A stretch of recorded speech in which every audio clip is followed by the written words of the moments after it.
como o sofrimento pode nos aproximar de Deus e por que ele é permitido mesmo para os que têm fé? Deus não permite um acontecimento que ele não possa tirar daquele acontecimento algo de bom. Essa é uma conclusão real. Às vezes nós pensamos na experiência de fé como uma resposta das pessoas mais fracas, né? Olha, eu não tenho como responder a isso, então eu respondo que existe um Deus misericordioso, um Deus bom, mas é porque eu não tenho resposta. Não, a fé é a resposta das pessoas fortes. A fé é a resposta das pessoas que têm a confiança na presença de Deus num acontecimento. Nós não controlamos os acontecimentos, mas nós controlamos a maneira como nós queremos responder a esse acontecimento. Eu consigo responder a isso, né? Eu consigo dar uma resposta, eu consigo dar uma garantia da minha fé à medida que eu tenho essa convicção, né? Tem um psicólogo, enfim, que eu gosto muito, que ele tem um livro chamado Em Busca do Sentido, né? E ele trata dessa situação assim, porque ele passando pelos campos de concentração, o que ele viu? Ele viu pessoas morrendo, mas essas pessoas, as pessoas que mais sobreviviam aos campos de concentração, eram as pessoas mais velhas, eram as pessoas que tinham sentido para a vida, eram as pessoas que passaram pelo sofrimento, mas sabia que aquele sofrimento, ele tinha por trás daquele sofrimento existia uma razão, né? Então, nesse sentido, essas pessoas lutavam mais, sobreviviam mais. Hoje, nós temos pessoas que, às vezes, não têm essa expectativa do sentido. Então, esse sofrimento é o sofrimento pelo sofrimento. Eu não consigo significar isso, eu não consigo ver uma realidade disso. Então, Deus permite esse acontecimento, mas Deus não se afasta desse acontecimento, mesmo para as pessoas de fé. E aí nós precisamos olhar para o exemplo, para o sinal máximo disso, que Deus permitiu o sofrimento, inclusive para o seu filho. Deus podia tirar o filho dele da cruz, mas aí ele não seria Deus, ele seria uma marionete, né? Ele seria um fantoche, porque é fácil posar de Deus, dizer que é todo poderoso, mas na hora da dor e do sofrimento, fugir da cruz. E isso Deus não faz. Deus nos acompanha em todos os acontecimentos. E aí que está o grande sentido da fé, né? A fé que não nos tira disso. Então, Viktor Frankl, nesse livro, Em Busca do Sentido, ele reforça esse que é um conhecimento humano, das ciências humanas, mas que na fé nós temos essa certeza, né? Não só por um conhecimento humano, mas nós temos a experiência de fé concreta que nos faz experimentar Deus em todos os acontecimentos. Se eu falando, Dom, eu só lembrei agora do tempo que eu vivi o câncer. Eu tive câncer em 2011. Quando descobriu, estava 14 por 11, né? Aqui no mediastino.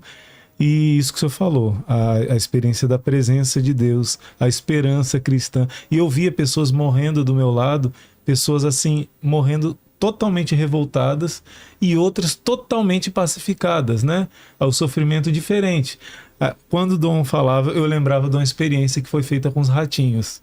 Isso me marcou também demais, porque, contando assim muito em miúdos, né? Resumindo, eles colocaram o rato na água e deixaram eles tentando sobreviver. Eles, em geral, minha memória, segundo o que eu lembro, duravam em torno de 5, 7 minutos, 10 minutos, né? E fizeram a experiência de colocar o ratinho, quando ele estava quase desistindo, tirou o ratinho e deu uma comidinha para ele, deu um tempo, colocou ele de volta lá na água. Vilela, já ouviu falar dessa história, desse experimento? Não. Chuta aí quanto tempo esse ratinho que recebeu esperança de ser recolhido sobreviveu. O bichinho nadava 5 minutos e 2 morria. horas. Agora, 82 horas. 82. Nossa, Um deles, a em esperança geral, de ser era 70, resgatado. 60. Um deles chegou a 82 horas. Quer dizer, isso é no sentido humano, como o Dom está falando do Viktor Frankl. Até sem chegar ao sobrenatural, falando dos sentidos, né? Um animalzinho. O animal recebeu uma expectativa, alguém vai me tirar. Vale a pena eu gastar até a última gota da minha energia. Pô, 7 minutos. para 82 horas.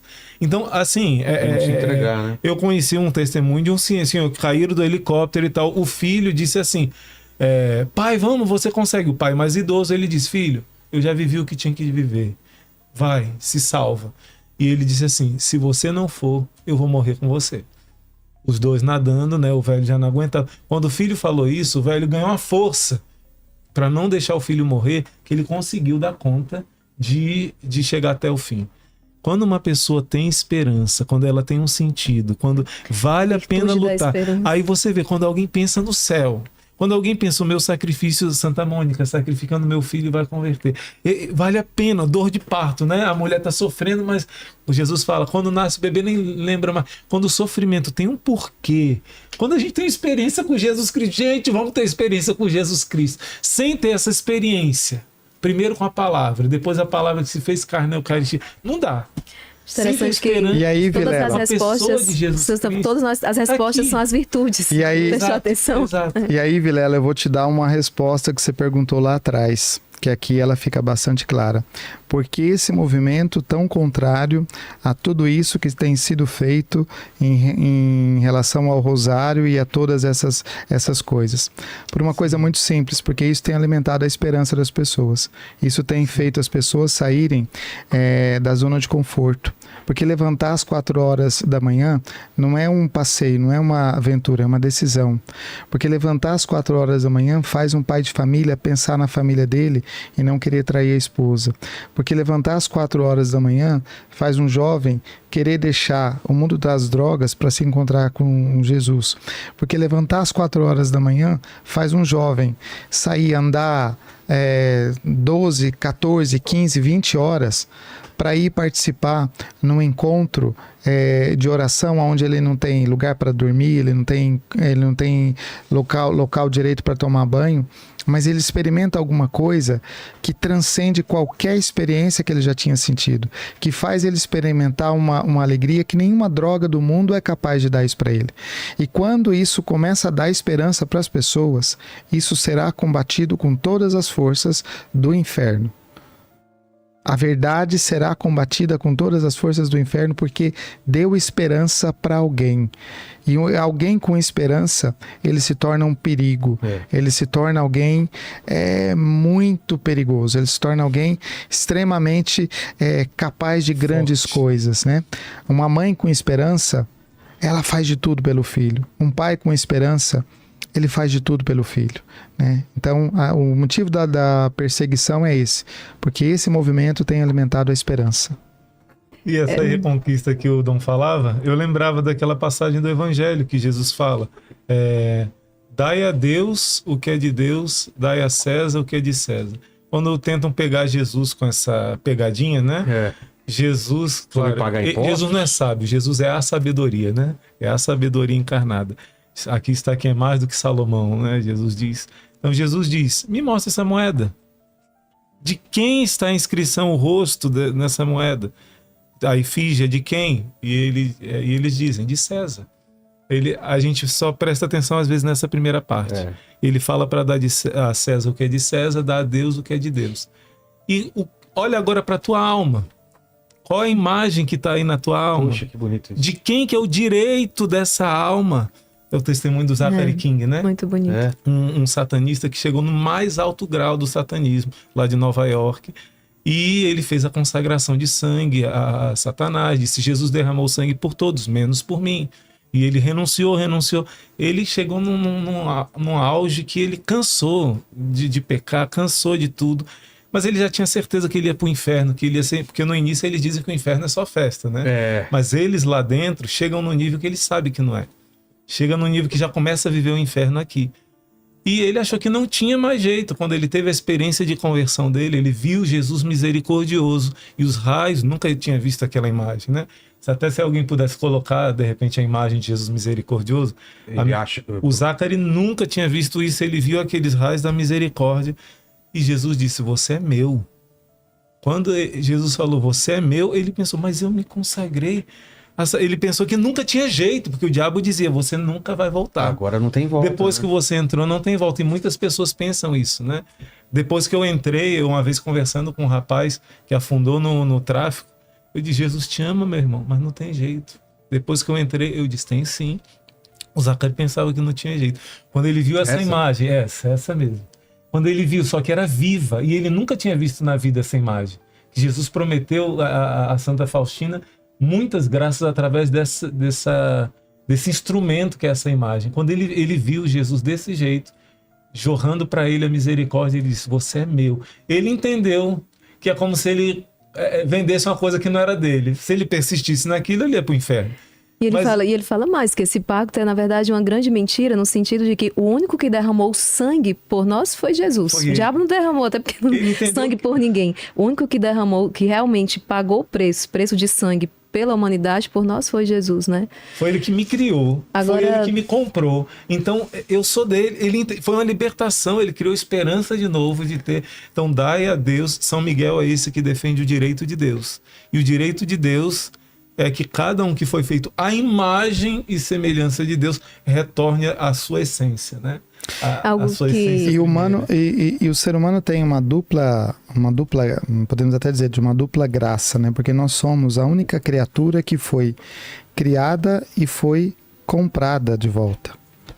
Né? Porque criada e recriada. Criada e recriada, né? Nós teve fomos, a queda, né? Teve a queda, então nós fomos perdidos, nós perdemos a imagem e semelhança de Deus, mas depois nós fomos resgatados.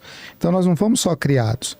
Então conosco Deus teve um trabalho duplo, o de criar e o de reconquistar. E para fazer a reconquista, ele se deu a si mesmo.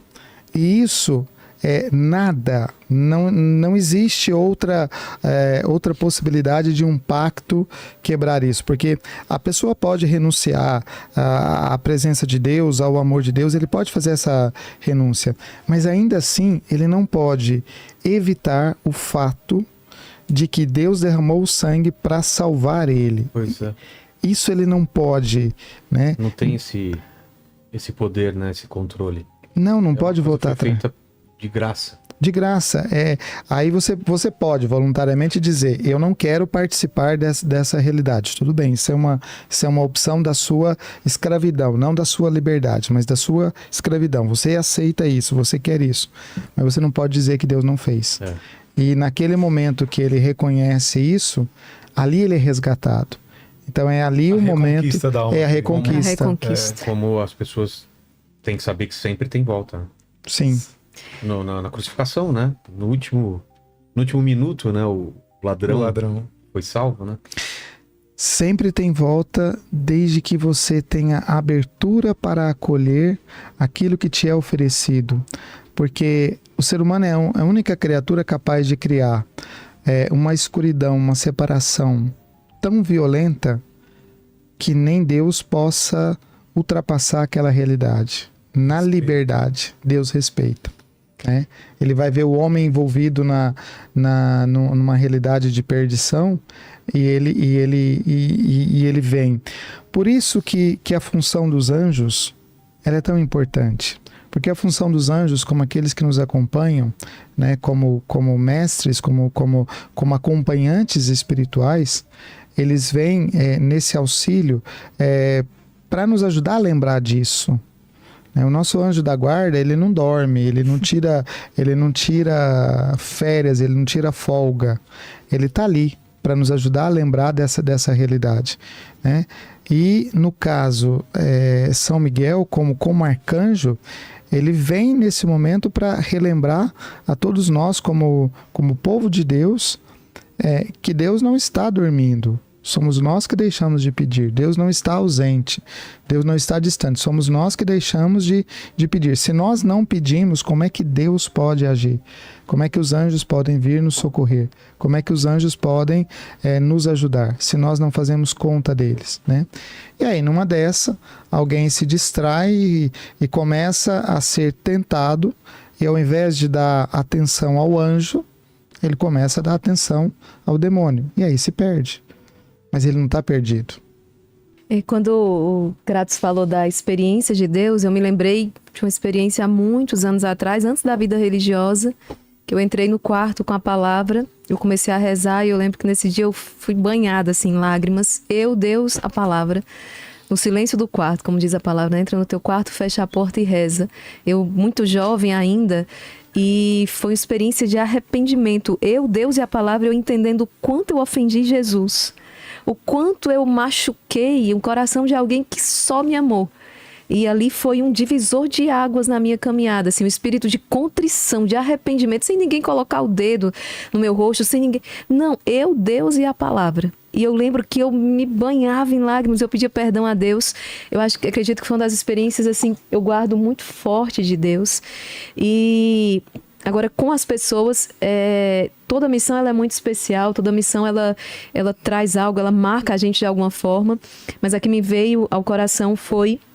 No passado, diante da tragédia no Rio Grande do Sul, o senhor falava com a pregação que mais marcou, foi aquela pregação que nós não usamos palavras, não tinha palavra, nós enviamos ajuda material, mas o nosso coração Deus suscitava algo a mais e nós entendemos que devíamos ir até lá.